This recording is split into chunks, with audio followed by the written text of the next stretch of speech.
Oh shit. Okay. That's not good, but it's not terrible, so it's good for me. Here's the equation, and I'm almost certain I've said this word before, or actually this name. But here's the equation that's used to set up a model of motion for the speaker. Donde, Jeff? Donde está? Where'd you go? Would that have been smart? That would have been smart. There you are. Okay. By the way, those little drawings are from last spring. I'm not sure what was happening last spring. So let me zoom in. There is the equation that is used. That is just one. It's of order 0. So if I were you, I'd say like, okay, later I'm going to look up what's a freaking Bessel function of order 3 or something, right? So this is the Bessel function of order 0. I could have just given you this problem on the test, right? Or on the next test, or whatever. I could just give this to you. I could just say, what could I ask you to do with this? What is the most direct thing I could ask you to do with this? Say? Okay, good. I could ask you if it converges or diverges. The problem now is what element has been introduced that makes that harder to answer is X. So now the question becomes not just does the series, because the series, this is a infinite number of series, not just an infinite number of elements in a series. There's an infinite number of series there because an infinite number of things X could be, yes? Yeah. So what we do instead with this is we say, when will this represent a series that converges? Yes? So what's the immediate thing I can kind of determine, and how would I determine that? Related to what you just said. Ratio test would give me the interval of convergence. Crazy, which I said is related to the domain if I relate this to a function. Yes? Okay. Is everybody with me? But it's kind of, all right. When I first learned about Bessel functions, I was kind of blown away because series are kind of new to us. So when we first started talking about series, I just made up 0.1 plus 0.01 plus 0.001. Remember that day? You didn't know what you were getting into. And then we said, can they be functions? Yes. What does it mean for them to be functions? Can I find the stuff that I find for normal functions? Can I find a domain? Right? Range, don't even think about range.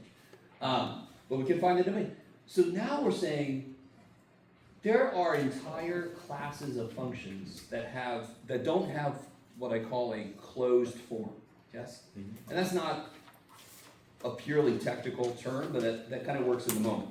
So sine of x, that's the closed form. And we are going to eventually learn the power series representation for sine, which I personally call an open form because it goes to infinity. Yes? Are you guys at all with me so far? So we're expanding our understanding of the usefulness of power series. So before we got into this stuff, you could just see them as interesting little math problems that the math teacher makes you do, right? Here, guys, does this converge what to other P series? You know, so you're like, all right, I just gotta remember this shit. But they are tools that I could use that are the only things I could use to model certain situations, which is insane. Which is sort of like, before we knew or had an idea of sine, there were entire natural processes we could not directly define in terms of a function. Do you guys understand? So this is just sort of like the next evolution of math. Where like we keep trying to find, one way to look at math is we keep trying to find functions that can model observations we make. A sine function models certain things per e to the x, an exponential, a logarithm. And this is just another type of function that can model speakers in this case, the vibration speakers. What gets really interesting is when you talk about three-dimensional Bessel functions. Well, it's not where this is going. This is fine.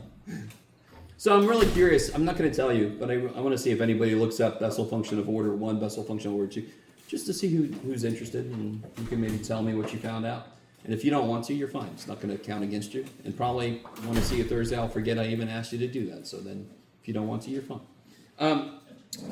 But what are they? So obviously, there's the ratio test. Yes. Now, real quick, do you see why? Do you see if you gave me this? Do you understand the issue I would have? And it really sucks that this is in the textbook, but yeah, none of this shit makes sense. Well, at the end, it definitely doesn't make sense unless you have the limit there. Yes? That's the full ratio test. There's nothing wrong with doing this. What is this? Oh, it's that. And then you better freaking bring the limit in and make sure that people know you're applying the ratio test. Okay, you guys with me? So I put a little limit. I don't remember why I drew him. There was a reason, but he's there now forever. Oh, because I wrote that in the book. Somebody gasped in the front row. And I'm like, this is my damn book. And then I wrote the face like, oh no, look what I did. Okay, now I remember. I remember that. I'm like, why are you concerned? It's my book, damn it. All right, how do you all feel about that? This is trippy. Or maybe not. I don't know how you feel about it if you're really taking this in. That is a function, and that is the only way to represent that function. We can represent it like that, but that's really what it is. Cool. Now, what we're going to start to look at are power series representations of functions that we already know. And when we start doing that, it's understandable if you think to yourself, I've had no problem with sine since I've, understood it finally when they were explaining sine. I've had no problem with it, Jeff. Why are you bringing another way to write sine into play? And you'll find out. So it's sort of like, how can I describe this? Let me think. I'm trying to think if you've had this experience yet. There are certain problems in mathematics that if you try to do it algebraically, it's basically impossible. If you do it geometrically, easy as shit. And then vice versa. So the more ways we have to represent a problem, the more possible ways there are to solve it. So if I represent a known function as a power series, I could then potentially do more shit with that power series than I could with sine x. Is everybody roughly with me? Right now, you might not have a clue, which is great, which is fine. How in the world to make sine x equal an infinite sum of something? Yes?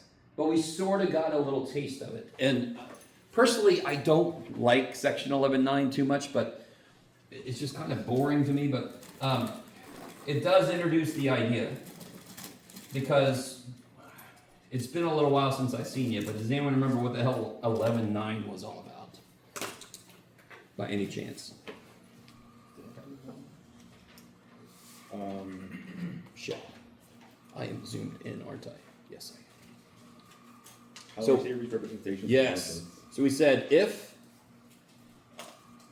x is less than 1, this function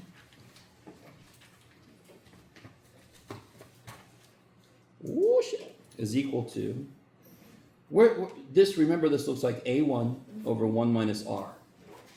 So what would this be equal to then? Did I start it at 0 or 1?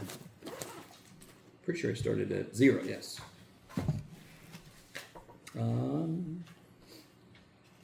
So can anyone tell me what r would be? Because remember, what's the formula for the sum of the geometric series? It's, if I know it a1 and r, it's a1 divided by 1 minus r. Okay, so what's r? X. And I've already said this condition must be true, which means what kind of a series am I building? But a convergent one. Yes? Do you understand that I can't make a function equal a non-convergent series? That wouldn't make any sense. So, does 1 over 1 minus 7 have an answer?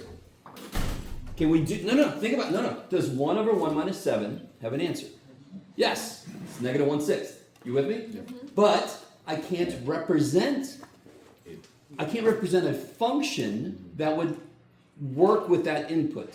Because how do I make a power series that converges based on something that's in the form of an answer to a geometric? It's got to meet that. Are you guys at all with me?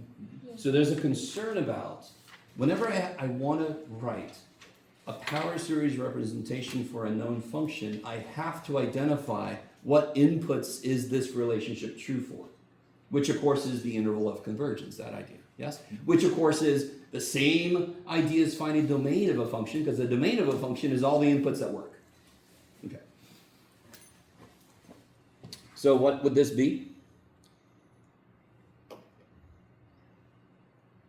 X to the n. Yes, because a1 is 1. When n is 0, what do you get? When n is 0, what do you get no matter what x is? 1. Yes?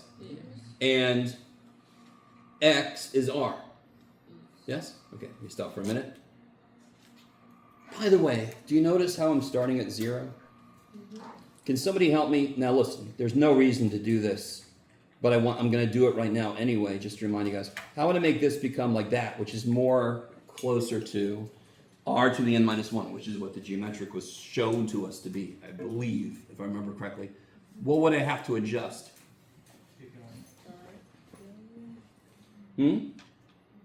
Where would I have to start now so that these are equivalent? 1. Good. Does everybody see that? It's very important, actually. This shit, never do this. In this kind of thing, there's no reason to go here. Will there be a reason to do what I just did very soon? Hell yeah. So does everybody see how those series are equivalent? I just shifted it. How far could I shift it? As far as I frickin' feel like it. Yes? For whatever reason. So there are stupid reasons to do it. You just do it and go, look what I just did. And then there's other reasons that you have to be able to shift it so it works with other series. That's coming up. Let me stop for a minute. Is everybody semi with me? I've talked about this idea before, but very soon it's going to become a huge part of what we do. Okay. So as long as my inputs have an absolute value less than 1, this function can be written this way. Nifty? Nifty. Which means anything I do to this function, I can then do to this, and the equality holds because of the basic idea of properties of equality. Right? So if I add 1 to one side, so that's kind of dumb to add 1 to one side, but we sort of started doing some stuff last time. What's something I could do here? What could I do to both sides that would create?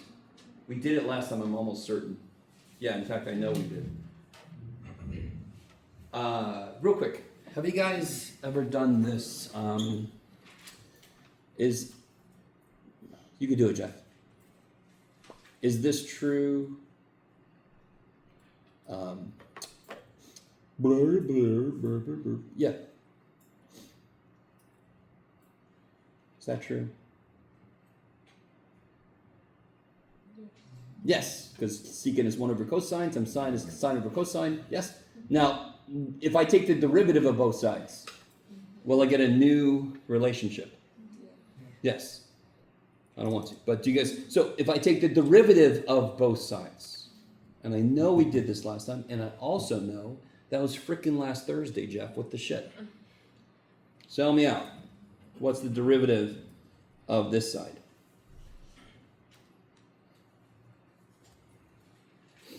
Well, if you write it like this, it'll be a little bit easier, yes? So what's it become?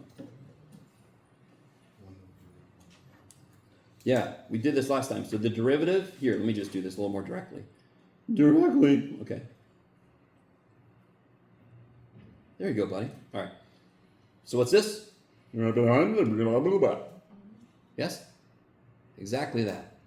Negative 1 comes down. 1 minus x to the... And the thing that's unfortunately very easy to forget. Yeah. So then I get this becomes 1 over 1 minus x squared.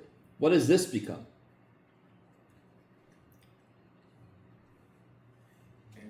This is so much easier than you might first think, because how hard is it? Is it hard to take the derivative of x squared? Does it become crazy hard to take the derivative of x squared plus x cubed? Why does that not matter? Because I take the derivative of a sum by the sum of the derivatives, yeah? So isn't a stupid sigma, isn't that just an infinite sum? Can't I just directly take the derivative of each piece of it? And what does each piece of it look like? X to the n. So when you're going to take a derivative of a series, It is so much better than you might think, because part of your brain is saying to yourself, series are new, series are infinitely long. This jackass wants me to take the derivative of an infinite number of terms. Screw you, Jeff. No. We know what every term looks like, so we know how every term will act. What is the derivative of x to the n? N times x to the n. Yeah, n x to the N minus 1. n minus 1. Now, what's the one little thing we kind of almost always do? But why is it I'm doing this? I think the book is a little lax on how they explain this. There's nothing wrong with keeping n equals 0, but why do you think we just don't? And be very careful. This doesn't always just become this, and this is what I don't think the book explains really well, if I remember correctly. If I leave n equals 0, what's the first term? If n is 0, what's the first term? N. If n is 0, what's the first term? 0, yes? 0 times I don't give a shit. Yeah. Therefore, I just bump it up one. Not because I have to, because it's just convention. Well, do you think every derivative is going to have that happen? No. So I'm not necessarily going to do that every time. And I think the book, I'm trying to remember now, it's been a while since I looked at this section. I think the book kind of explains it, makes it sound like that happens every time. It actually depends on what else is going on in the function. Okay. You guys semi with me at all? So if I left the 0, would it technically be wrong? No. Is it okay if I have an infinite series where I go 0 plus 0 plus 0 plus 0 plus 0 plus 0 plus 1 plus 1/2 plus 1/3? Is that wrong? No. It's just I had a bunch of shit I didn't need. So I shouldn't have started at 0. I should have started and where the zeros stop happening. Yes? Okay. So it's just convention. Christian, you I was just gonna kind of. did I answer it? Neat. I love when that happens. Okay. I think I have the lights. Can you guys see okay? You're all young and have good eyes and shit. Whatever. All right. Or better eyes than me, for the most part. So let's see. What else could I do? So look, did we just determine a new function with a power series representation? And did we have to do a lot of work to get it? No. Is every function in existence equal to the derivative of some other function I happen to know? No. Holy shit, no. So we still have to come up with a process to get to this. If I already know, like if we develop a power series for sine, how do I get a power series from cosine based on all that work we did? I mean, what can I do? If I have sine x equals sum of stuff, what can I do to get a power series for cosine? Take a derivative. Yes? Every time you want to do that. But will you always have the right thing written as a power series to look at the function you're looking at? No, you can't always take a derivative. There's got to be an actual process. Okay. But once we have some, we can take derivatives. We could also take integrals. And we can make new things. So based on what I just said, what else could I do with this? Let me start over again. I got so much paper now, I can just go. I love it. Let me write this again from the beginning. So what else can I do to both sides? Oh yeah, I gotta remember what this section does to you. Do it. Oh wait. Everybody with me? Integrate both sides. Okay.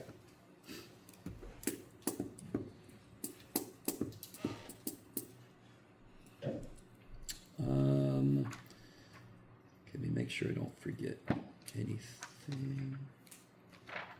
There we go. Oh, sure.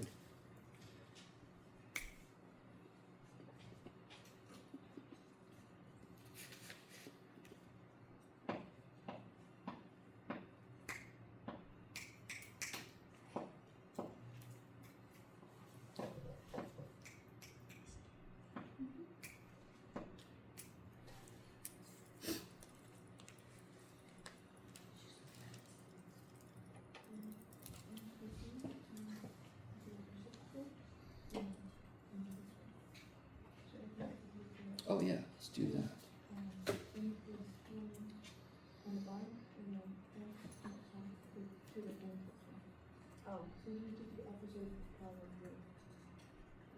All right, let's just focus on this for a moment, yes? How do you integrate this? This is does it meet the requirements to be natural log as an answer? Does anyone know what? Some people are shaking their head, but it totally does. Yeah, you said to What's the requirement for the natural log to be have a power involved of, in the answer? power of 1 on the Yes, I mean, effectively. So, like, if I had x squared over x cubed plus 1, I already know when it integrates, it's going to be some kind of natural log because that's trying to be 1 over x. bottom? Yes. So, whenever the degree difference between the bottom and the top is 1, specifically bottom minus top, then the natural log is going to be part of your answer. It could be worse than that because it has other parts to it, but you know. Now, what's the one thing you have to be careful about this? So I know the answer is not just this. The Negative. negative. So then what do I have to do? What would the derivative of this be? Negative 1. No? Yeah. What would the derivative of this be? Negative 1 over. Negative 1 over 1 minus x, which is not what I had, so Okay. I could do this. Or I could do natural log of 1 over 1 minus x. You could bring negative 1 up as a power, Yeah. because that's a property log, so I agree with you. Why would I do that shit? So that's that side. Is everybody with me? Some of you guys still go a little crazy. Like if I integrate cotangent, you can just make it 1 over tangent and say it's the natural log of tangent. Please, dear God, understand. You with me? That's a more complicated function. The natural log can't just suddenly be the thing that gets you out of it. Okay. How do I do this side? I mean, Add 1. there you can do it directly, and then you have a couple things I'm hoping you're a little bit cautious about. Yes. So how do I? So fundamentally, this is easy. It's just the power rule directly. Yes. How do I integrate x to the n? I'm just going to put this symbol here for right now. Add 1 to. Yeah, add 1 to the power. And then multiply the reciprocal. Yeah, divide by the new power. Yes. Yes. Then start negative. And then the. Yes. I was thinking that. Do we just put it into the series? Say. This is. Oh, okay. Now watch this. When I differentiate, much of the time we lose a term. Do you guys all get what I'm saying? Because we started at 1, then we started at 0, then we started 1. So we sort of lost a term, which makes sense because what's the derivative of x plus 1? It's. What's the 1 derivative of x plus 1? 1. Yes, it's 1. Did I lose a term? Yeah. I had 2, now I have 1. Yes. Okay. And of course, we're talking about power series, and a power series is actually just a polynomial. That's why derivatives are so easy with them, thank the gods. I do want to get a little bit, so do you guys notice, if I take a derivative, I very often lose a term. If I take an integral, I should gain a term. Didn't I already gain a term right there? So where does this start then? 0. Still starts at 0 because I've already gained a term right there. Now what I want to do is I want to stop for a second. Please, dear God, let me know if you have any questions about what we've done. Both sides of that was relatively easy. The series easier than you would have thought if I would have told you a week ago, oh, we're going to integrate series. How do you guys feel about that? Right? You would have went, oh God, sure, man. It's nowhere near as bad as you thought, right? But there are a couple little details you have to be careful about. So what I want to do, if everybody's kind of cool with what just happened, yes? Why isn't there a plus C on both sides? Why is it? Oh, same reason as always. And lucky, you're like, what kind of answer is that, Jeff? How do I integrate this? What do I do? Oh, y prime equals. Well, let me be even better. Here, let me do this. How do I integrate this? Don't I make like this? Sorry, isn't this going to be 1/3 x cubed plus c? Why didn't I put a plus c on both sides? Because since they're equal, like the constants combined. Yeah, if I put a plus c on both sides, they would disappear. Yeah. Or if I put a plus c1 and a plus c2, then I could just subtract c1 and make it 1. So effectively, we're sort of skipping a step every time you've ever done this. You've only ever added plus c to the one side, if you go back and think about it. Yes? No, normally I have an integral just sitting by itself, but it's like big ass, little f equals this, and then you integrate both sides. We've only ever added plus c to one side because we sort of skipped the step of accumulating all my constants. Are you guys with me?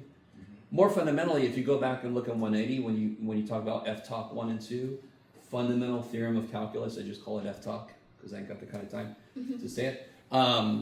You talked about the difference between two functions being c. F, big ass f of b minus big ass f of a, and then you just added it over. So of course it's only on one side because it sort of represents the difference between those two things. Okay.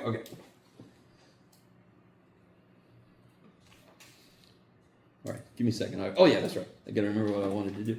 I want to come back. I want to analyze this a little bit closer. So can somebody help me expand this? Jeff.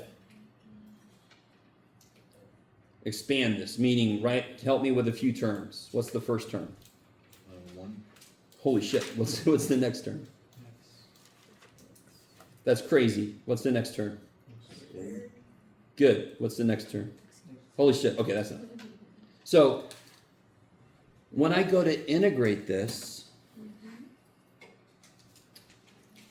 it's pretty cool if I just do this. Let's see what happens on this side. What's the integral of 1? X. 0.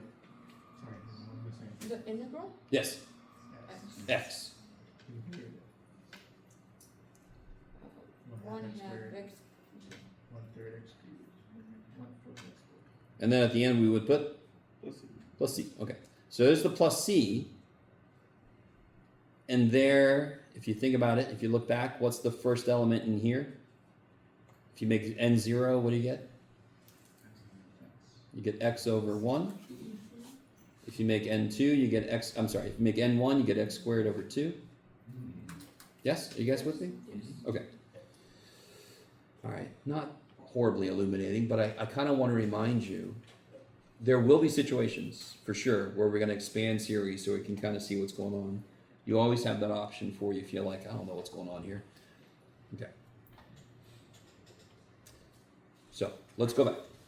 There are other things I could do which are, in a way, a little more important. If I know this, we go back to this. Okay, so this we know for sure. Of course, in the background, this has always got to be true, right? Sort of like when I write a function, 1 over x minus 1, it's implicitly assumed that x can't be 1. I don't have to write it. So if I write just that statement, the equality statement, it's already assumed that this has got to be true. But I'll just put it up there again. What the shit is this then? What's your instinct tell you? What did I just do? I very literally did something. In fact, let me take a step back. Here, let me take a step back. Look at this. I'm always excited about how you guys do your notes when I do this kind of thing. Would this be a valid input? Mm-hmm. What does that equal to? Not what does this equal? But write it in series. 1/2 to the n. Yes. Okay, what would this look like? In fact, here. 1 over 1 plus 3/4. Can anyone tell me what x is? What is x in this case? No. That's what the bottom is. What is x? What did I input? A -1 and a 3/4. No.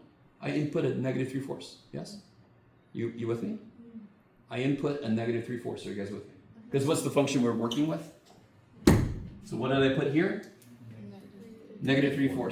So how do I rewrite this?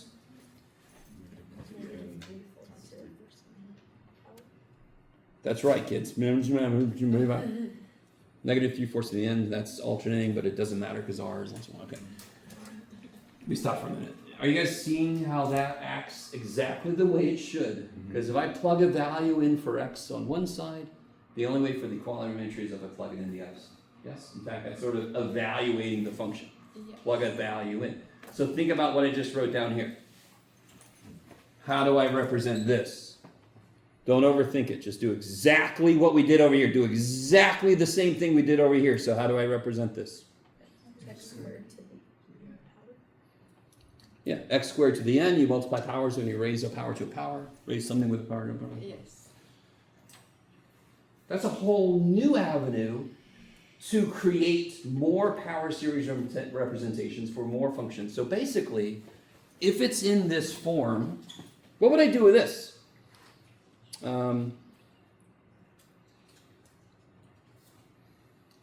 Factor out a 2 from the bottom. Okay, so factor out. So look, if it's in this form, I know how to write the power series representation, yes? Was that in this form? Yes, I just plugged an x squared in place of x, so I plug an x squared in place of x. Whoop-de-doo. Is that in this form? What is the major problem with this? The 2. Stupid 2. Now, I've been just had a really good idea.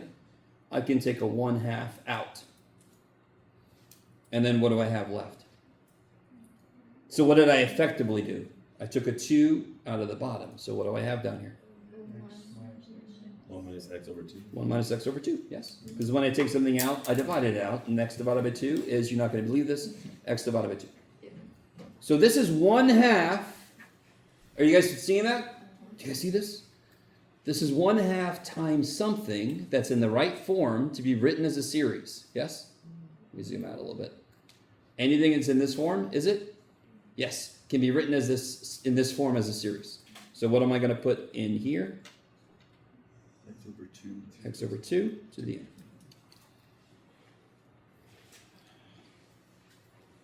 And then real quick, let me see if you guys are cool with this. Can anyone tell me what the interval of convergence is for this? Negative 2, 2. Negative 2 to 2. Why? Because if I make x 2, r is 1, so that's the highest it could go to. Do you guys see that? Do you guys see that? If you look back at any homework you've done for interval of convergence problems, the times when your interval didn't just go -1 to 1, you were dividing by something. Or multiply by something, because then you would change, you would divide and multiply and change the intervals with. Yes? Okay. So here I divided by 2, therefore the interval of convergence would widen. Because the first thing I do is cut all my inputs in half, so more of them will work. Okay, let me stop. Are you guys starting to starting to see how this works? You should be used to things in a certain form act a certain way. Yes? I mean, that's the whole idea of derivative rules and integral rules. If it looks like this, you could do this. If it looks like this, you could do this. It becomes even more pronounced if you take like differential equations. If your equation looks like this, you could apply this process. If it looks like this, you could apply your process. Okay.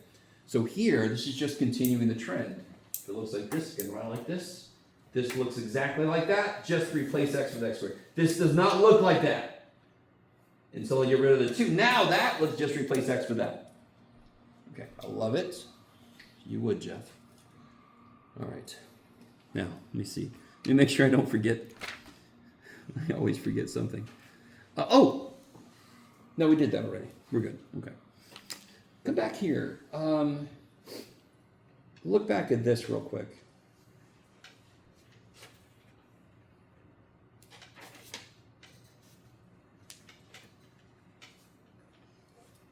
Yeah.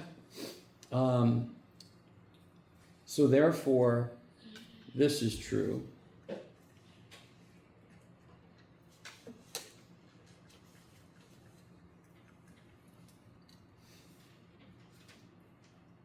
And do you notice, now let me see if you guys are with me on this. 2 things. Can somebody remind me why I put the absolute values here? When I integrated this, why are the absolute values there?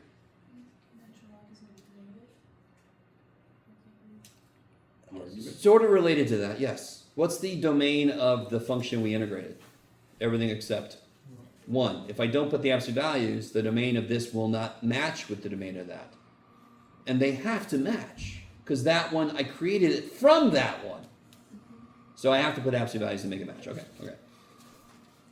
Do you guys see what would happen if I did this?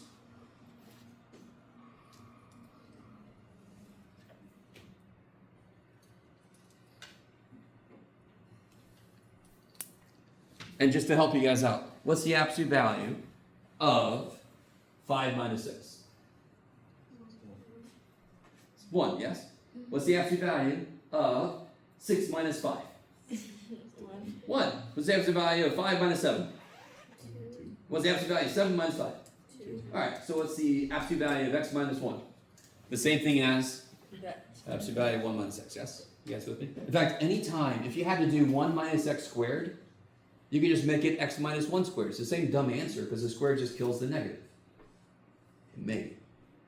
If you don't know what I'm saying, just do it the other way. It's okay. But now we have a little more direct thing. How do I come up with, and in fact, just to kind of do this, make that a C1, you'll see why. There, okay. I just define C to be negative C1. How do I get, has everybody got that written down? Sorry, everybody. We kind of do this. I said that like it was amazing. Look what I just did. How do I get this?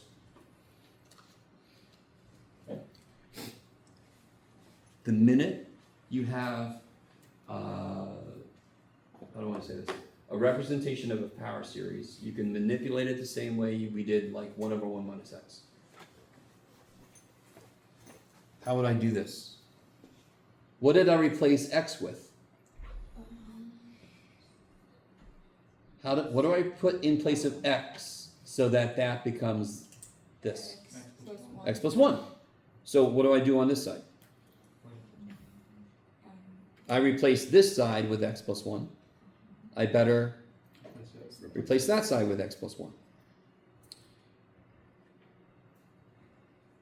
So what have I done to my interval of convergence? I changed the what? They have the same radius of convergence, yes? But what have I done to my interval of convergence? I changed the what? The center. What's the center? You guys, I don't know if you're done enough problems with it, but what's the center for this interval of convergence? 0. What's the center for this one? Negative 1. Remember, the center is just, okay, have you guys heard trivial solution? Have you guys heard that phrase before? Trivial solution. All right, if I wanted to solve, if I said to you, I need you to, here.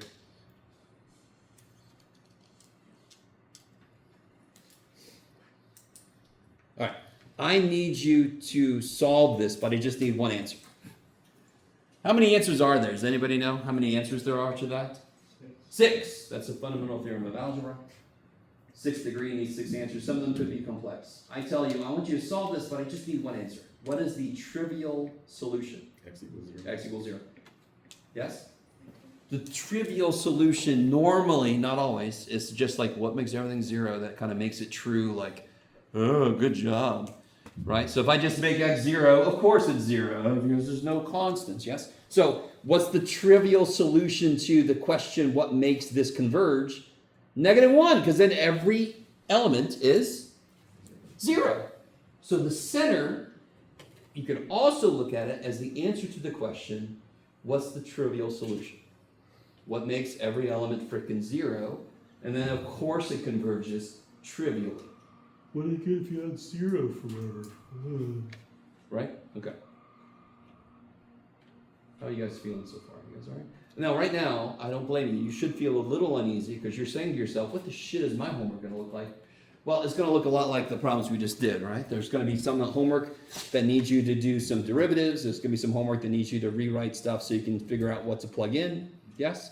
We've done some examples. There's more examples in the book. But that's really, it's manipulation, either directly or through calculus, integration, derivatives. Are you guys at all with me?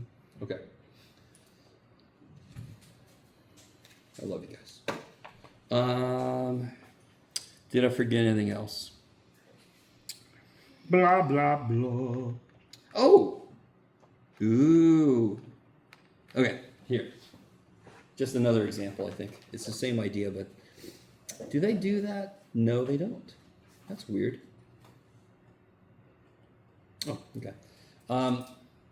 What about if I need to figure out a power series representation for inverse tangent? Based on what we know. Based on the only stuff we've talked about so far.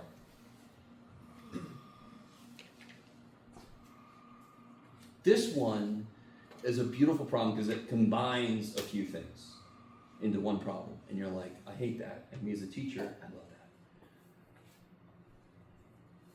Real quick.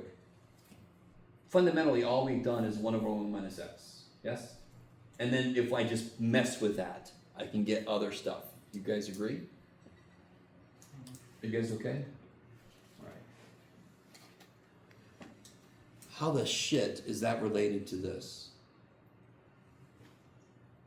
How is something like 1 over 1 minus x at all related to this? And remember, we did one earlier, 1 over 1 minus x squared, yes? Yes. Derivative of what? Is what? Sorry, I should have said is what. Good.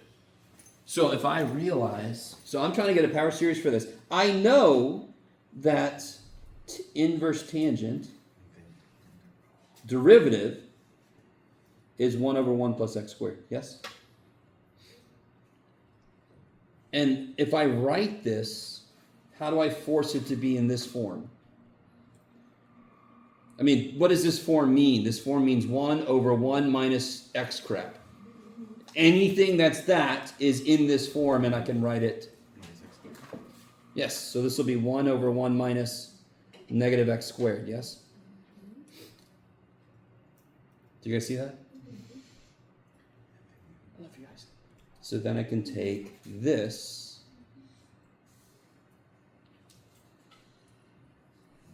So then I have the derivative of the inverse tangent is this. And now I can write that as a power series. What would that power series look like? Well, Jeff have a big old freaking Greek E looking dude. Okay, good job.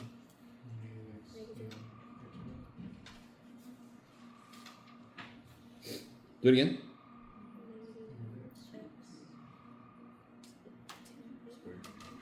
Yeah, good. Let me stop for a minute. I never stop for a minute. I should stop saying that. Let me stop for a couple seconds at most.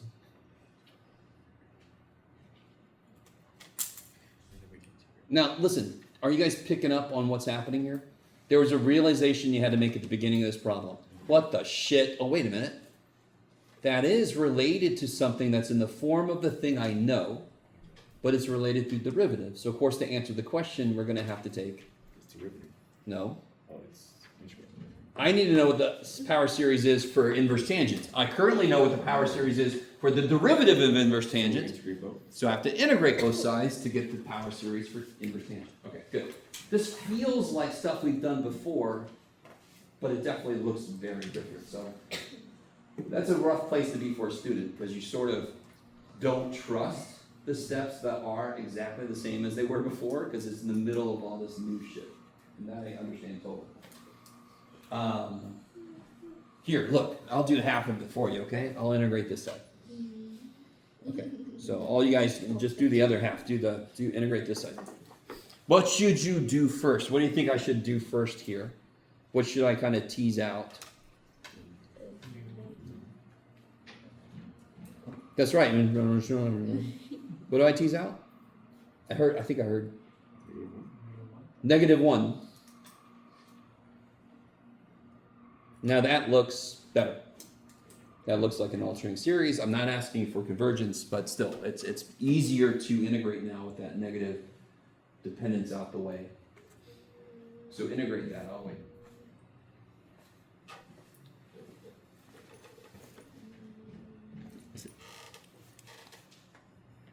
Yeah, it's all right. But don't you want to...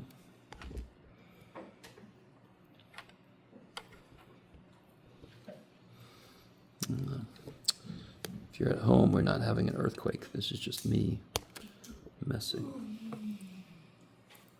Oh, I forgot. I should be doing this so you don't get that glare.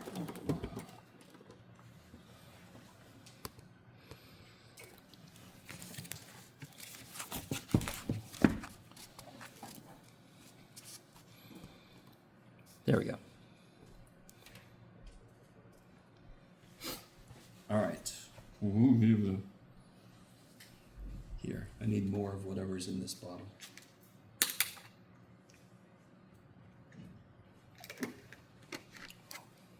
Okay. Who's got that? This integral. Did anybody get it? What happens to the negative 1 to the n? Not a damn thing. It's a constant, right? For any value of n, that's a constant. And of course, how do you integrate x to the 2n? How do you integrate x to any power? What do you do to the power? Add 1. See, don't overthink it. I'm not replacing n with n plus. I'm just, how do you integrate? Just add 1 to the power. And then I also divide by the new power. See, so, I mean, that rule is so single-minded. The rule can't change, which is beautiful. Let it be nice. Don't overthink it. And you're like, that's all I ever do. And I'm like, I understand. I did the same thing.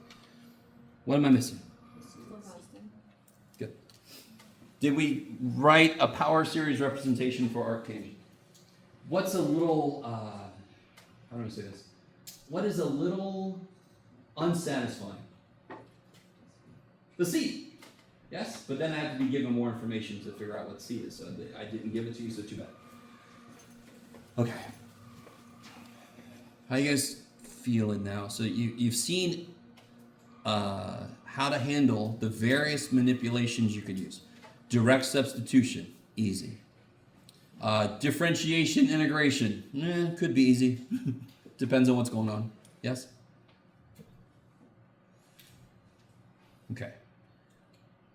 I want to remind you, this is why I don't necessarily like section 11.9, although I do like that it's a nice way to introduce this type of manipulation. I don't like that it makes it seem like finding power series is easy. We freaking just got lucky as shit. The geometric series, we proved what its sum would be if r was less than 1 absolute, and that leads to us going, holy shit, wait a minute, that's a function. I'll replace r with x. I've got, what the hell did I just do? Because we sort of fell backwards into it. What we're about to get into now is what I've been talking about. What about sine? What about e to the x? What about square root of x? What about, can I make power series representations for those? I totally can. If you've looked at that, the proof I put up there, the Basel problem that Euler did, they actually used the sine series. That's why I didn't put it there too much earlier, but it doesn't matter. If you just look at it, we're going to talk about that here soon. I want to start with, let's do this. Which way do I want to go? Yes, yeah, I like that. Okay. I already have this set up in Desmos. I just have to remember my password. We'll see how that works. Let's do e to the x. So we're sort of getting into 11.10. And by the way, just so you know, I'm gonna let us out a little earlier than normal today. Not like in the next few minutes. Don't get overly excited. Just because we're like really super on track, and I just had a really weird morning, and I just need to catch up on some stuff. So I want to figure out a power series for this. But let's back up. We've already, you're not going to believe this, you've already done some of the work for this. Can you guys please take a minute? One of the most commonly asked questions, what is the most common question in Math 180 that you're asked on quizzes and tests? I don't know if you guys are going to get this. You're asked to find something. Over and over and over, you have to find this thing. Given this function, find the equation of the... Okay, so find the equation. Here. f of x equals e to the x. Find equation of tangent line to f of x equals e to the x at x equal to 0.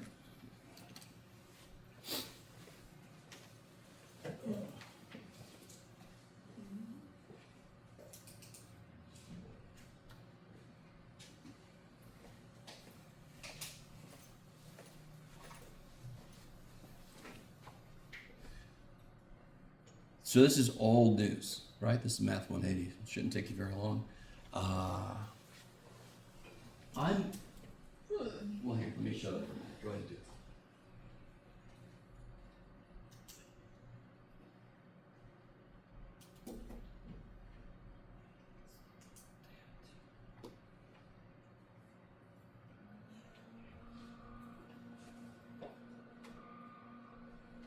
All right.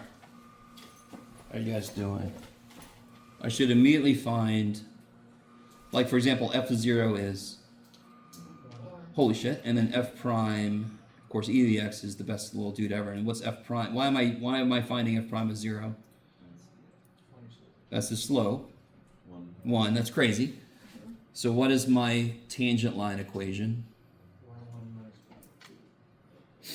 Oh, okay. So if you want to, you can think of it as linear approximation, but that's really, when I teach that in my 180, I tell them they should not have made this a separate freaking section because it's just the most basic use of tangent lines.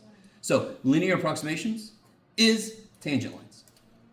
So how do I make the tangent line? This is easy as shit. No? All right, let's go through the, it would be y minus y1 equals m times x minus x1. Of course, we found this a different way. It would be y minus, yeah, what's the output? 1. What's the slope? 1. And what's the input? 0. Okay. So what does that do? What is it? What's that mean? That's the answer. What does that mean? Two ways you can answer that question. A very direct way, which is early chapter 3. That is the line that has the same slope as that function does at 0. Good. And now think of it in terms of linear approximations. What does this do? For inputs that are close to, what did we build this whole thing around? What input did we build it around? 0. Inputs that are close to 0, what is this supposed to do? All right, I'm sorry. I've got my calc 1 hat, and you're all like, dude, we're in the middle of calc 2. Give me a break. Okay, I'm sorry. What is it? Just think about linear approximations. So, real quick, anybody have the calculator? Can you do e to the 0.1? Yep, e to the 0.1. Put that in your calculator. It's nothing. E to the 0.1. No, I want to know exactly what it is. But I appreciate it. All right, 1.105, blah, blah, blah. Okay? So what input did I use? All right, more specifically, what did I make x? And I know it's the same thing, but you got to be careful. I made x 0.1, yes? Okay, what do I get when I make x 0.1? In this, what do I get? 1.1. Now, that's pretty damn good for like human everyday, yes? 1.1 is pretty close to 1.105, yes? Can you tell me, is that good enough if I am machining parts that are micrometers thick? Do you think that's good enough? No. So, is everybody with me on that work? You should be like, oh yes, Jeff, give me a bunch of that shit on the next test, and too bad I'm not. That's old news. You should be all cool with that. We're about to do something extra nifty. And I apologize if I say that a lot. This is it. This is huge. We're about to improve on that. We're using a straight line to model a curve. If you really think about it, that's like caveman shit. Yes? a little more advanced than that now. So here's the idea. Here's a whole, let me see. All right, this is what I was going to say earlier. I'm about to do a bunch of work to explain the process we're going to develop. You're never going to have to do the work I'm about to do because it builds into what you're going to do. Is everybody with me? I want you really with me. We're about to do a bunch of work that explains a few ideas, gives us some stuff I can plug in Desmos, and we can all sit back and go, ooh. And then we'll see how that plugs into the actual process we're going to use, which is going to be a little more formulaic. But I really want to make sure that all the steps make sense. Okay. Students get very confused when I do this, but too bad. I try to make it clear. What we effectively just did is we were given a function. We were given a teacher that cannot write. Okay. And we decided to model it using that. Now I'm gonna give the same answer we just did, but I'm gonna do it in kind of a way that looks a little different, so then we can step it up. What I want to do is I want to improve my estimate. So I wanted to do two things. How well does a straight line hug a curve? So remember looking at tangent lines, you're like, oh, it's the same thing, but the further you get away, the more distance there is, and the answer to one is way far off from the answer to the original, yes? I want to step up what I'm using to estimate it in degree. Do you agree that if a parabola would fit this better longer? I don't know if you guys are with me. Why does a line fit it better than like do you agree the line y equals 1? Do you agree that agrees with the function at 0? But is it a good estimate if I get at all away from 0? So what did we do to make it better? We matched the slope. How do I make that even better? Well, what's next after slope? What do you learn after you learn slope? You learn first derivative slope. What do you learn next? Second derivative is Inflection points. concavity, which leads to inflection points. If I make a function that not only matches the slope of e to the x, but also matches the concavity, does that feel that should be a better approximation? And then what if I go beyond that to shit we don't even have names for, right? The third derivative is often called the jerk because it's kind of like related to what it feels like to have a car whose acceleration is not smooth, which was my little 1984 Dodge Charger I had. I think I want to go. So, not surprisingly, has anyone ever heard, most of you guys have heard that, yes? The third derivative is called the jerk. Okay, it doesn't matter what the name is. The third derivative does have a graphical interpretation that we normally don't go into, but if I make that match, and then I make the fourth derivative match, and then I make the fifth derivative match, I'm getting better and better. The curves are starting to match the curve of E better. Right? Does that just make that level of sense? So a line literally is an improvement on just saying, Y equals 1. That's the same answer. well, what if we match the slope? Okay, that's better. What if we match the concavity? Okay, that's better. Okay. How do we do this? So I'm going to redo the work we did here, and then I'm going to step it up 1 degree. I've never taught this way, but I'm excited because this actually, well, we'll see what you think. So look at this. What's f of 0? 1. Holy shit. So what do I want y of 0 to be? 1. And what is y of 0? What is y of 0? Do it. Just plug a 0 in. Oh, Let me write this a little better there. Be b. And I want that to be 1. You guys with me? Because what do I want this to do? I want it to agree on the outputs. And that's why y equals 1 is an estimate for e to the x. But that estimate does not work for very long.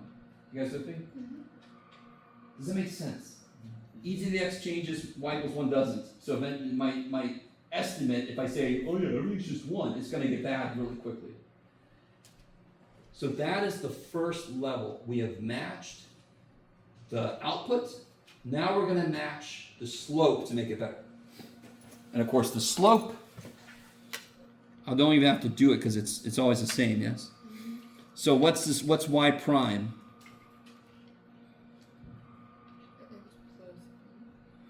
What's y prime? Take the derivative of this. It's just a, yes? Don't overthink it. The derivative is a. So, and what do I want y prime of of 0 to be? 1. So a is 1. So did we just get the same answer that we got before? Now, if you think about it, we actually just did all the same work. I just kind of reorganized it to be better for what we're about to do. This way of doing it is good if I just care about linear approximations. I just did all the same work, just kind of repackaged, but now it's easier to scale. So here's what we're going to do next. So now we got this again. Go team. We got the same thing. Yeah, okay. Now, what I'm about to do is exactly what we did, but now I'm going to do it with this.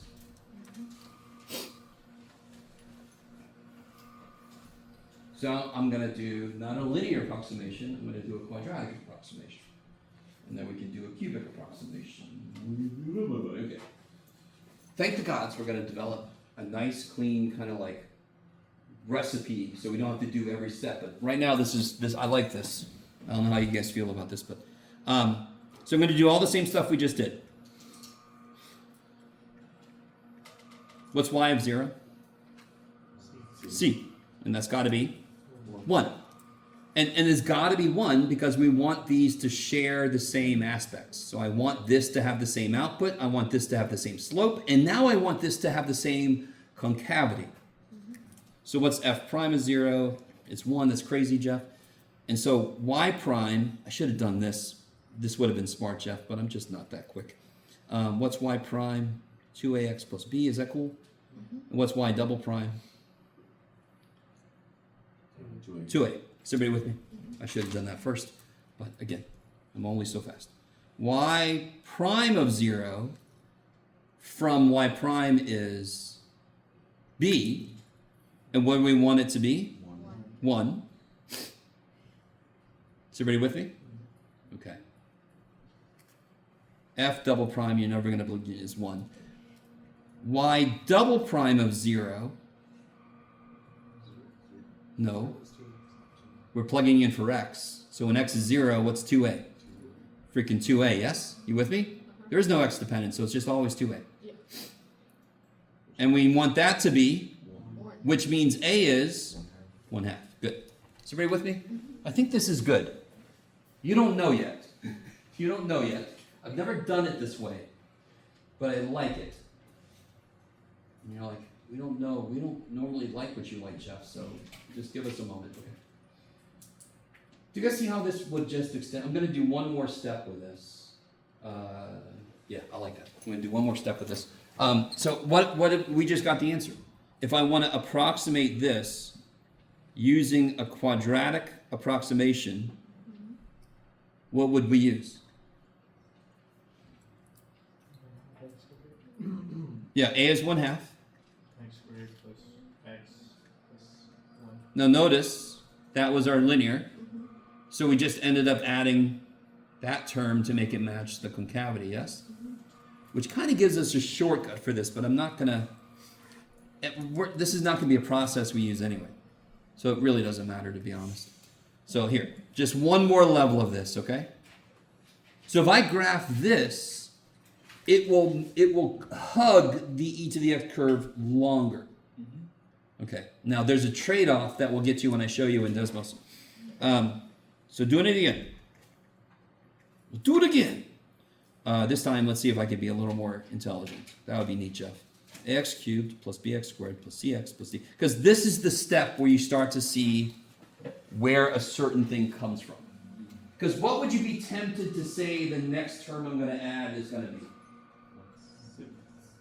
I know you know, but no, not you. So. Like I wouldn't be surprised if somebody said 1/3 x cubed. Yes? Do you guys see what I'm saying? Okay. That wouldn't be a bad guess. It would be wrong, but a lot of good guesses are wrong.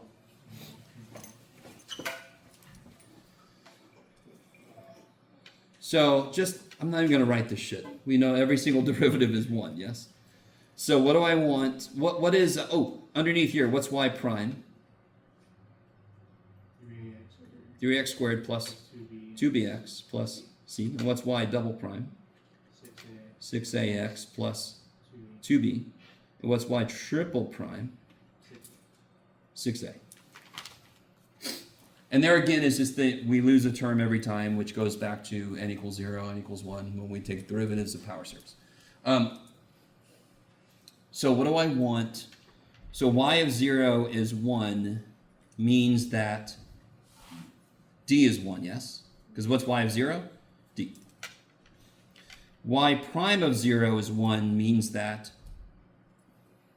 y prime of 0 is 1 means that c is 1. You guys see that? Because if I make x 0, the only thing left is c.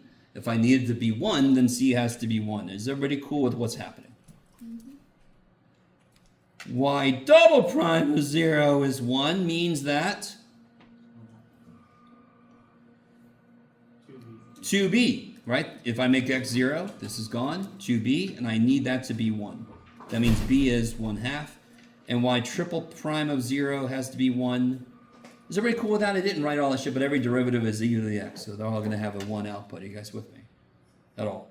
Now, real quick. I picked a stupid easy function to start with. Of course, we're going to do like cube root of x, where the derivatives get worse and worse and worse, right? But the process will be better than this, but it will be based on the same idea. Okay. What is y triple prime of 0?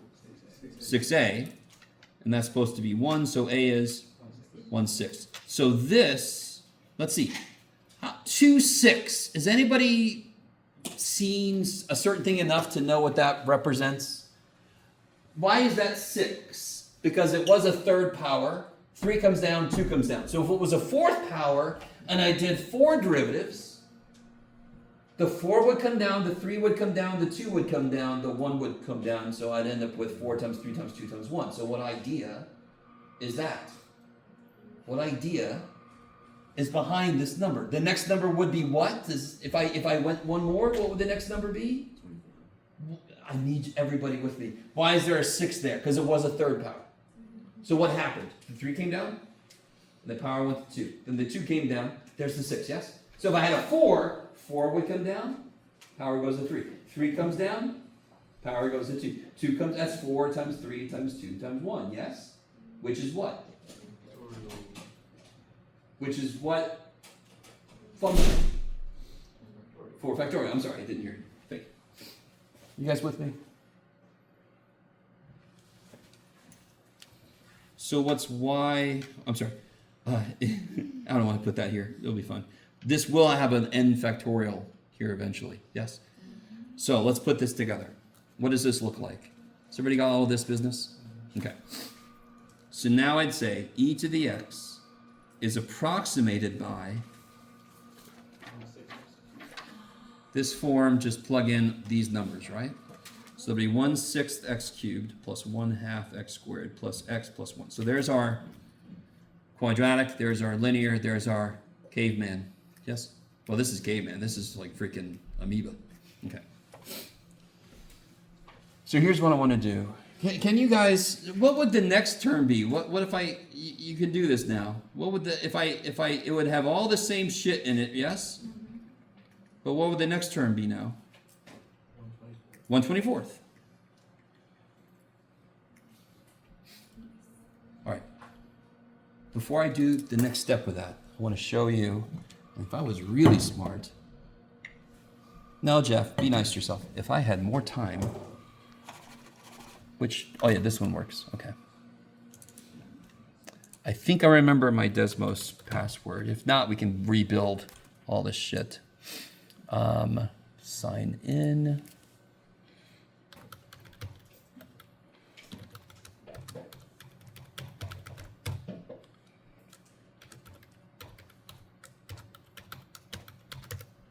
Haha! Don't you dare save that. Don't want my colleagues stealing my shit. All right, let's see.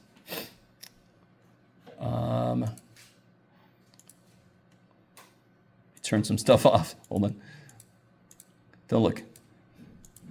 Everybody's looking. Stop looking. All right, there is Math 180. Yes? Let me make this a little better. What happened here? Stop it. Cooperate. Cooperate. All right, and then we'll make you 10 something. Okay, that's fine. It's about the same, Jeff. Good job. Okay. That looks very Math 180-ish. Yes, that's when you're classic. Your teacher's like, all right. And you had to like approximate. Oh, you've done so much shit with this. That's cavemanish. I mean, do you see how quickly, on the scale of this, I can see where it starts to lose touch? Yes? Do you guys see the next iteration? This is our quadratic approximation. So let's see what happens. Okay. Do you guys see how it's closer? You guys with me? Now, unfortunately, the colors are going to start to look a little bit similar, so we're going to keep it straight. Don't worry. I need everybody with me, though. Do you see how it's certainly closer to red longer? Okay. I can't remember if it was this. Yeah, I thought it was this one. We'll find out. No, Jeff. This is the one that works. Now, notice something here. This should make sense. This is a cubic, yes? So do you see how it actually eventually gets worse? Like this approximation here is bad, but isn't the green worse? But that's okay, because the whole point of an approximation is I stay within a certain range of the input that I built it around, yes? So what's important is the green, and remember the purple is our actual function. So which one stays closest to purple longer? The green does. So ready with me? Okay. So now let's get funkadelic. I'm going to turn off some of these earlier ones. And now let's turn on the next one. It's got the same problem, but now it goes the other way, it goes crazy, yes? So what's really neat to me is the way I think of this is I'm grabbing, every time I step up, I squish it here, which makes it go crazy out there. I make it get tighter, but on the edges, it gets more floppy. Okay. Oh, let's get there. I'm just going to turn everybody on. That didn't come out right. Okay. Now, something I want you to pay attention to here. There's so much going on here, and I'm sorry. It's just the way it is. Purple is our target, yes? What stays closest longest is this guy. Y'all agree? Let's see both ways. His color's almost purple, which sucks, and it gets really lost over here. So this is where we're going to get really interesting in a second. But you guys see how it does go crazy after a while. It goes crazier than our line did.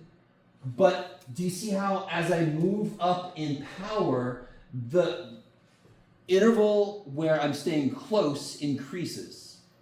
Can you imagine if I went to infinity then? Like if I went to the 9th power, by the way, I don't know if you guys see what I did here, anyway. If I went to the 9th power, this would stay better. 10th power, this would stay better. 11th power. So what if I went, let it go to the infinite power? This is where it gets really trippy, and we're going to prove it here in a minute. What time is it? Yes, good. I still want to let us out early so that future Jeff can finish his shit. If I let it go down here, I let it go to 10. So this is like n equals 10. So I stop the series at the 10th term. If I let it go to infinity, it would actually follow the purple perfectly. They would be equal to each other. Because, do you guys agree with me that this on the scale I'm giving you, in here, these two are indistinguishable. Are you with me? And every time I step the power up, we see evidence of this. The amount that this would squeeze if I went to the 11th. This would squeeze if I went to the 12th. This would squeeze if I went to the 13th. I really need everybody with me. It actually goes crazier on the ends because the power's so high, but I'm extending the middle part where it stays perfect, or, when this scale kind of looks perfect. Are you guys at all with me? That step is weird as shit. Normally, as humans, we can accept that, okay, if you use a line, of course it's not going to curve. If you use a curve, it should be better. If you let the curve more, it should be able to be even better. But the part that really is trippy is if I set up the series, and here's the next part I want to do with you guys. And I want to go back to that in a minute. But if I set up the series for this, you actually know what it is. I want this series. Go to infinity. Can you guys see the pattern? Okay, what's the pattern? So let me do this part. X to the n. 1 over n factorial. You guys see that? Let's double check. What is 0 factorial? Did we talk about this in general, or did I just show this to one person? Ah, okay. Little side note. Little side note. Okay. What's 3 factorial? Kick ass. You said exactly the way I want, which is 6. Ooh, that's amazing. How do you get 2 factorial from 3 factorial? Do you all agree I divide a 3 out? If I divide a 3 out, I get 2 factorial? Yes? How do I get 1 factorial? Do it again, yes? Divide by 2. So 1 factorial. Huh? I don't know what you mean. I can't cross these out because then it's supposed to become 2 factorial, right? Okay. So if I do divide by 2, it does end up being 1 factorial, yes? How do I get 0 factorial? Keep going. What do? Divide by 1. Divide by 1. So 0 factorial is? Well, there you go. Now listen, factorial is related to the number of ways you can pick a certain number of things. So how many ways can I pick one person from this room would depend on how many people are in here, yes? So how many ways can I pick one person from this row? Would be 1, 2, 3, 4, 5. 5 would be 5 in this case. So it's kind of related. I don't want to jump into like statistics and probability, but it is kind of related to factorial. If I had nobody, how many ways can I choose somebody? One way, I don't choose anyone. So that's kind of a physical representation of this. But it still does bug you, doesn't it? I just accept that whenever there's a 0, it's...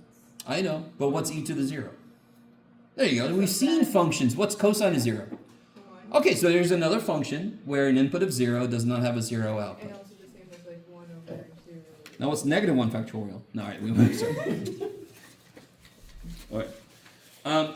Then you divide by 0, kids. And then you make a black hole and people can die. Don't do that. 0. Let me write this a little better. Nothing major, but here's what that is a true equality. In fact, okay, let's do 2 things. I want to find the interval of convergence for this, and then I want to go back to Desmos and show you something, and then I'm going to let us out of here. Does that sound all right? You never have to ask if that sounds right, Jeff, if you want to let us out. Okay. I said I want to, but you're going to do it. Find the interval of convergence for this. I should have said I want you to do it. So I amend my earlier statement.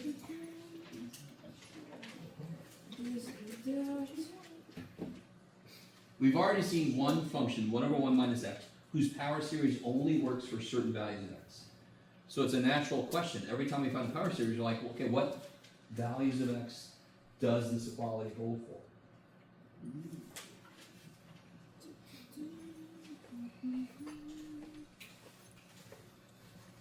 Yeah, okay. I like this. I never showed it like that before. Yeah, that's the one.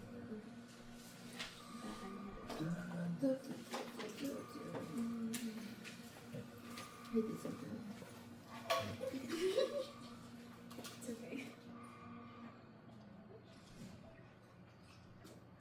Yes. I'm sorry.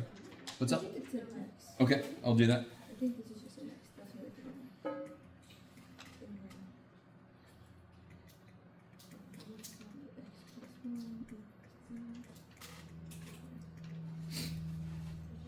Are we to the point where you can do this now? You can see what he has extra, that's what's going to be left. If you're not, that's fine. And of course, here the same idea. I lose n of these, so then I'm left with 1 of them. So this becomes, X over N plus 1. Oh, so we did do it. Right. I just, and what's the limit as n goes to infinity?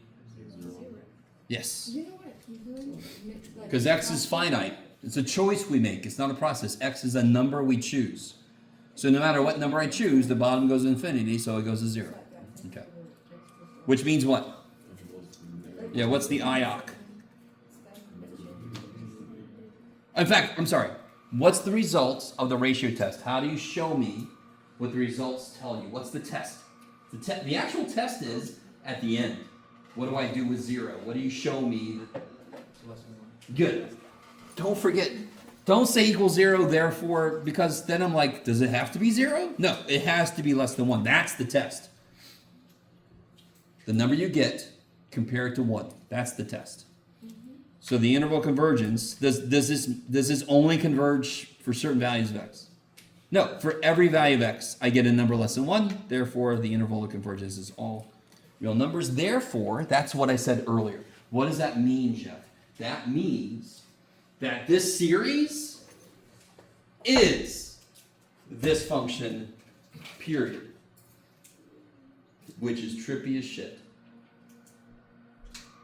I don't even know if you guys really understand what I mean. Do you guys agree that every polynomial we looked at was kind of close to the function, but it wasn't equal to the function? It kind of goes off crazy. If I let the series go to infinity, all of that, it just stays tighter forever, and it just becomes the function. Is that true for the other function we saw? No, 1 over 1 minus x does not equal its power series except negative 1 to 1. Yes? What's up?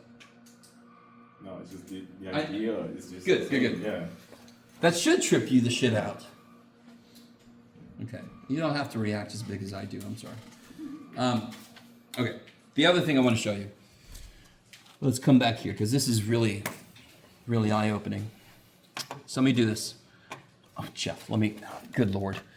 I have 2 keyboards and I have 2 mice. One keyboard works and the other mouse works. Anyway, sorry. You guys are like, we don't care, Jeff. I'm sorry. What is it? Sorry? Oh, I'm sorry. Hey. I was being a little nitpicky. Yes. You're missing the degree 6.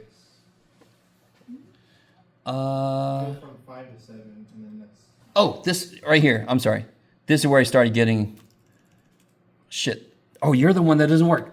My God. There. Sorry. I'm with you. I'm sorry. And then I was like, oh, let me just call this A, then I can add the thing, and then I can call that B, so then I can add more shit. So I skipped the pure 8th, the pure 9th, yeah? Okay. Now, if I turn on our first level approximation, it stays pretty close. It stays pretty close. And if I zoom in, you can start to see the shit. But I'm on a pretty close scale. Are you with me? So, let me go over here just to make this. Sorry, you might want to look away for a second. All right, I want to get to a point where, yeah, think about right here is good. Okay, that's pretty good, right? Considering the scale I'm on, yes? That difference is not that big. And then I turn on the next dude. I'm saying that weird, but it's too bad. Now, real quick, let me turn him off. Can you guys see him? You ready? I'm going to turn him on right now. Look, there he is. See him? See him? That's close as shit, yes? Nope, not this time. You could have some that would. You ready? Again, I'm going to turn, let me see. I'm going to get really close. You ready? Ready? Boop. Do you see him? Do you see him? Do you see him? Okay. Guess what? Guess what? Oops, shit. I missed it. Do you see him? Do you see him? Ah! I don't know if you guys are really with me. Do you see him? Ah! Oh, shit. I turned him off. Ah! Oh, shit. I think it freaks out if you go too deep. Okay. I'm a little too deep. Oh, yeah. I'm sorry. I'm saying all the wrong things. Now watch. I'm going to pull back out. You ready? I'm saying everything wrong. I'm sorry. I'm gonna pull back out. Now watch. As I come back out, everybody enjoy that for a while. I need you to see. Now do you see how what we thought was close? Watch. See that guy? We thought that was close. And wait. See that guy? We thought that was close. Sorry. All right. Do you guys understand the level of accuracy increase? Now, I know at the end I did kind of do a big step, and I don't even have that guy on. Oh, yeah, because I went to the limits of Desmos zooming. That's right. Now, does that make it a little easier to understand that if I go, I've only gone up to 10. What if I went up to 500? That's a lot. What if I went up to 5 billion? That's a lot. How close to infinity am I? 5 billion is as close to infinity as 3 is. The more you understand what I just said, the more you understand infinity. Because infinity is not a number. Yes? Do you guys now buy in a little more that if I did let this polynomial go to infinite terms, it becomes e to the x? For every x. That is stupid. That is stupid. Are you kidding me? Did I lie to you? I might have lied to you. Let me show you.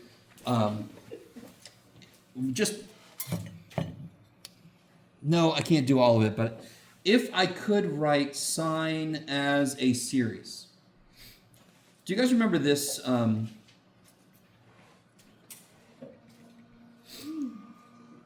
you guys remember this? No? From Calc 1? Anybody remember this? Where are my people at? You're like, Jeff, shut up, man. I think I remember now. This is 1, and you can prove it with L'Hopital's, but before, this is kind of a low-level application, but if I can write the power series for sine, I could plug it in here and evaluate the limit directly. You guys follow what I'm saying? This is a very low-level use. But once we learn sine and cosine, and we know e to the x now, yes? E to the x, and just to remind you one thing real quick, once we know sine and cosine and e to the x, we're going to develop an absolutely silly relationship that makes less than no sense on the surface. And I don't know if you guys know what I'm talking about, because I got to get a new shirt. I think the shirt I had before got ripped in a horrible accident. What am I trying? Oh, wait. So this is this, yes? So can somebody help me remember what would this be then?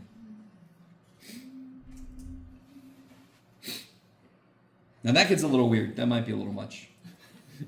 Let me just calm myself down there. What would that be?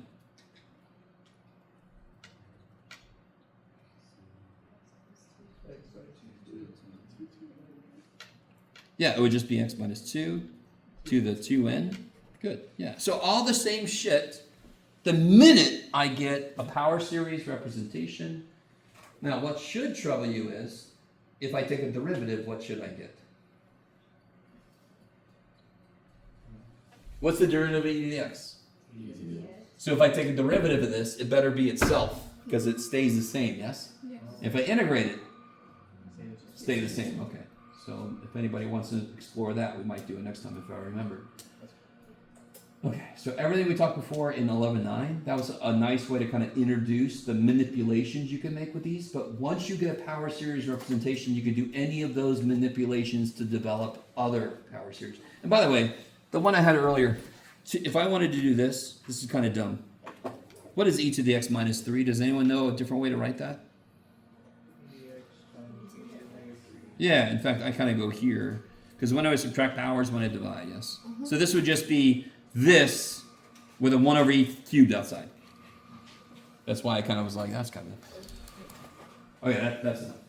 Is everybody okay with that? Complain to my dean if you're like, oh, this guy, I paid money for this, and he's leaving early. I've had somebody say that after the training. I'm like, just leave, go talk to my dean. I don't give a shit.